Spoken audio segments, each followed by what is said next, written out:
La guerre est en train d'embraser toute une partie du monde. Donald Trump a annoncé ce samedi des bombardements massifs aux côtés de l'armée israélienne en Iran, promettant de détruire les capacités de missiles du pays, de réduire à néant sa marine. En riposte, l'Iran a tiré des missiles vers Israël, mais aussi vers beaucoup d'autres pays de la région. Et les États-Unis sont donc des ennemis jurés depuis des années. L'Iran est dirigé aujourd'hui par un régime islamique depuis 1979, en fait, plus précisément. Il est allié dans la région avec le Hamas à Gaza ou encore les Houthis au Yémen. L'Iran est par ailleurs visé par des sanctions internationales, notamment venant des États-Unis. Et ces sanctions, elles ont un objectif affiché du côté des États-Unis qui est de dissuader l'Iran de se doter d'une arme nucléaire. Déjà l'an dernier, on avait parlé à l'époque, la situation était extrêmement critique. Israël, allié des États-Unis, et les États-Unis avaient bombardé le territoire iranien, affirmant avoir considérablement réduit les chances de l'Iran de se doter de l'arme nucléaire. L'Iran, de son côté, affirme ne pas vouloir se doter d'une arme nucléaire, mais uniquement d'une nucléaire pour un usage civil, autrement dit donc pour de l'énergie et de l'électricité. À noter enfin, pour terminer sur ce contexte général, que l'Iran exerce une répression massive et sanglante dont on a déjà parlé à de nombreuses reprises, et notamment récemment des manifestations qui appelaient à la chute du régime islamique, et ces manifestations ont été réprimées dans le sang selon de nombreux médias et de nombreuses ONG sur le terrain. Plus de 30 000 personnes auraient été tuées en quelques jours lors des répressions par les autorités iraniennes, et le bilan total est encore extrêmement flou. Alors sur cette question des sanctions imposées contre l'Iran et sur cette question du nucléaire iranien, il y a des nouvelles négociations qui étaient en cours ces dernières semaines entre les États-Unis et l'Iran, des négociations qui ont duré donc jusqu'à ces bombardements massifs. En fait, tôt dans la matinée samedi, le ministre de la Défense israélien, Israel Katz, a annoncé qu'Israël avait mené une frappe en Iran. Très peu de temps après, le président des États-Unis, Donald Trump, a annoncé que l'armée états-unienne avait lancé des opérations de combat majeures sur le sol iranien en coordination donc avec Israël. Et dans une vidéo qui a été diffusée sur son propre réseau social, Trump a déclaré que, je cite, des bombes tomberont partout, ajoutant que lorsque les États-Unis auront terminé ces frappes, le peuple iranien doit, je cite, prendre le contrôle du gouvernement. Il doit donc, selon Trump, faire tomber le régime islamique au pouvoir, un régime islamique qui était donc au cœur des contestations des manifestants ces derniers mois. Donald Trump a aussi déclaré que l'objectif était de détruire les capacités de missiles de l'Iran, de réduire à néant sa marine et d'empêcher toute future acquisition d'une arme nucléaire, tout en appelant l'armée iranienne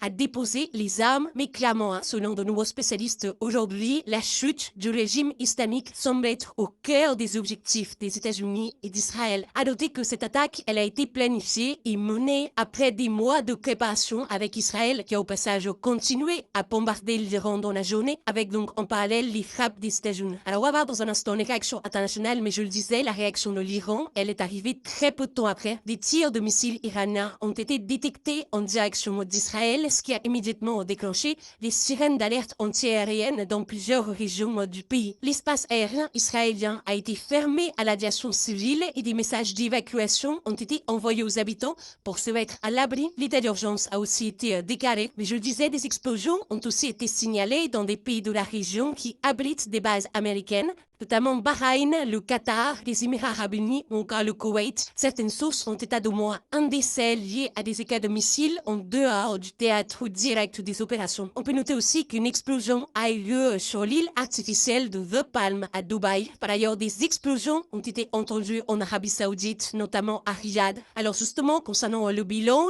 humain, il y a encore beaucoup trop tôt à évaluer au vu de la situation extrêmement tendue et des explosions qui retentissent un peu partout dans la région. Ce que l'on sait tout de même, c'est qu'au moins 85 personnes ont été tuées et plus de 90 personnes ont été blessées dans une attaque israélienne qui a touché une école de jeunes filles du comté de Minab, dans le sud de l'Iran. C'est ce qu'indique l'agence de presse Reuters. Autre information, le guide suprême iranien Ali Khamenei, qui est l'homme le plus puissant du régime islamique d'Iran, il y a plusieurs médias affirment qu'il figurait parmi les cibles des bombardements au même titre que le président iranien. Mais selon le gouvernement iranien, les deux sont sains et saufs. Alors que de son côté, Israël affirme avoir réussi à éliminer plusieurs responsables iraniens. En tout cas, le gouvernement iranien a appelé les habitants de Téhéran à quitter la ville et on peut noter par ailleurs qu'en fin de journée Air Française, l'Iran a déclaré être, je cite, intéressés par une désescalade, autrement dit donc par bien le fait de revenir à la table de négociation et par des discussions. À noter au passage, si certains se posaient la question, que les otages français Cécile Collère et Jacques Paris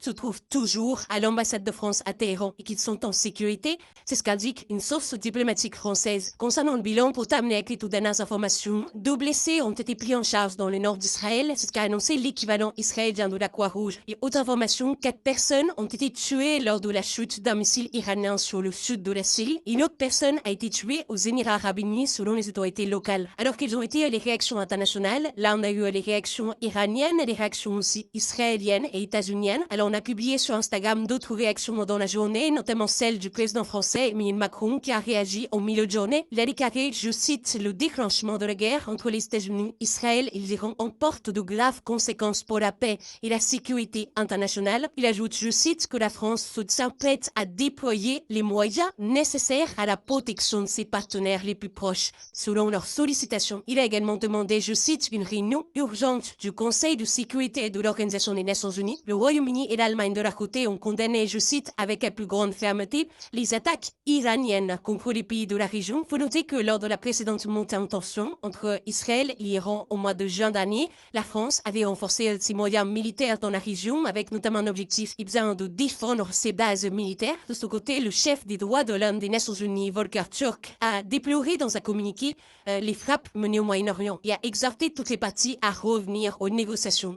Je cite, pour éviter ces terribles conséquences pour les civils, la Russie de son côté a dénoncé une agression préméditée et une aventure dangereuse qui menace la région de catastrophe. Il estime qu'il s'agit d'une violation des principes fondamentaux et des normes du droit international à l'encontre d'un État souverain. En l'occurrence, ici donc la Russie qui parle de l'Iran. Pour rappel, les États-Unis sont proches d'Israël, mais la Russie est historiquement un soutien de l'Iran. Enfin, et ce n'est pas une première, mais selon les spécialistes du droit international, les frappes survenues aujourd'hui sont largement considérées comme contraires au droit international. Bref, la situation est extrêmement tendue et évolue extrêmement rapidement. Parmi les derniers éléments que l'on peut noter, les espaces aériens donc de nombreux pays ont été fermés et plusieurs compagnies aériennes ont annoncé la suspension de leurs vols dans la région.